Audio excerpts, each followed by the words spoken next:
My name is Åse Korlos, and I'm a researcher at the Peace Research Institute Oslo, PRIO. It's one of the oldest peace research institutes in the world, and it's over 50 years old. And I've been working there for almost 20 years. And what I do all day is research. It's an independent institute. And I brought along a couple of policy briefs, which is one of the types of output that we have from our projects at PRIO. It's not one. None of these are from my own projects. They're from made by colleagues, but I'm going to explain to you a little bit about how we work and what we can learn from the research that these policy briefs are from. So, do you have any questions? First off, you said you worked for PRIO. Mm-hmm. In general, what do you do? What do I do all day? I do research all day, and I don't teach any students. So it's all research projects that are funded by different funding agencies. And as a Peace Research Institute, we do a lot of projects on conflict in different parts of the world. So I guess you could say that that's my specialty. But I also should point out that I'm an anthropologist, and anthropologists differ from other researchers in that they do participant observation, and that means that for most of my projects I do field work in different areas of the world, and as you might imagine, it's quite difficult to do field work in the midst of conflict or war. So some of the research that's been done at PRIO is more about peace than about war, and I've been involved in quite a lot of that research. And I have to say that it's quite difficult for various reasons for researchers to do participant observation in a conflict zone. So a lot of the research that we do at PRIO on conflict or on war is based on statistics and other types of information, which I wanted to tell you a little bit about, because it's important for you to know how information about conflict is produced. So I think that rather than simply answering questions about Syria or other specific conflicts, I would like to talk a little bit about how you can assess the information that you get from the media, from newspapers and broadcast news about conflict, which is a very difficult question. What do you know about the war in Syria?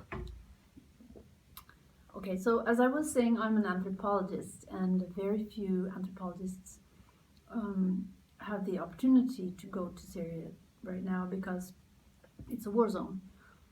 So what we can rely on as researchers is information collected by the media, basically. So that said, I do have experience from years of research in areas where I have done field work, where I can see how what happens on the ground is represented in the media. So what I can say about Syria would be only based on how I see the way that information is collected on the ground being turned into news.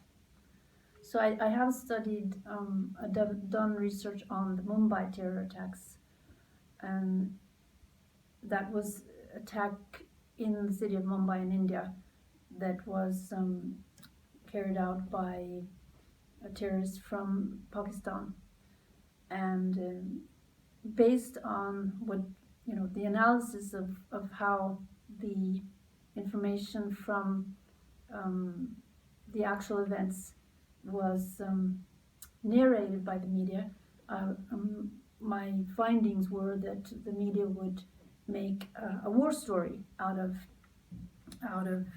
immediately make a war story out of the events on the ground and the hostage taking and very dramatic events.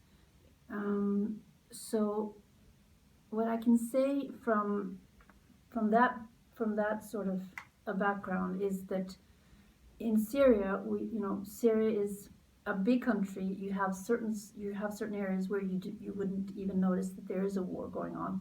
You have other areas that are where there's probably a lot of fighting, and then you have a very, very confusing situation where the media would probably have not much access to, let's say, Islamic State. If they wanted to interview someone from Islamic State, they wouldn't probably be able to do that. And then you have quite a lot of people having access to sort of the Syrian Free Army, which is one of the actors that have visited even Norway. We have had visitors from the Syrian Free Army in Norway who have given interviews. And then, of course, the Syrian government would not be given a voice, except maybe on Russia Today or Russian media. So you have a very polarized situation in Syria, very complex and very difficult to understand what's actually going on. That's how I would interpret it, and very challenging for everybody. Do you think this war could escalate into a third world war? I think that if you look at just today's news with Islamic State attacking in Indonesia, as far away as Indonesia, you would see attacks, allegedly Islamic State attacks in a number of different countries now. So, what do you think is the main reason refugees are fleeing the Middle East? I do think that refugees are fleeing the Middle East because of war. Mm-hmm. I don't think that there's any reason to doubt that people are fleeing the Middle East because of war and conflict. It's very clear.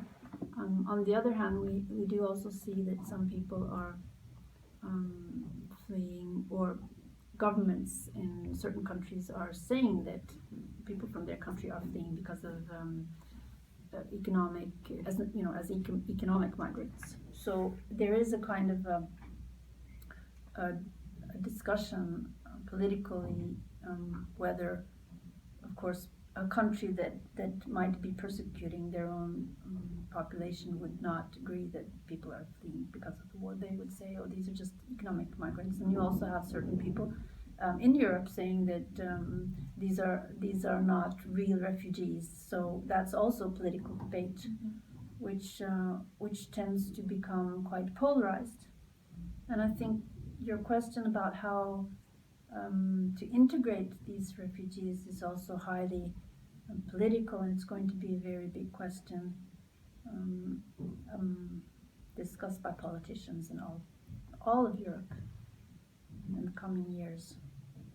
So this is also not an easy question to answer. No, I understand. How can we best work for peace? I think it's very important not to try to think for yourself and find your own information about what's going on.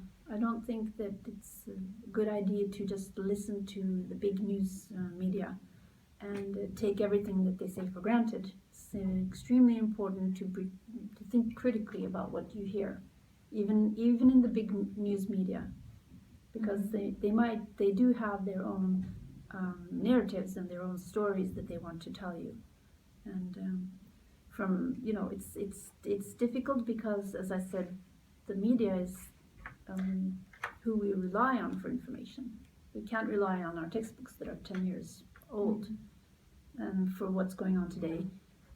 The teachers might not have the opportunity to do their own research, and researchers take a long time to produce their research. So in the middle of this, it's really important to use every type of information channel that you have access to, and think critically about everything. Okay, thank you very much. Thank you.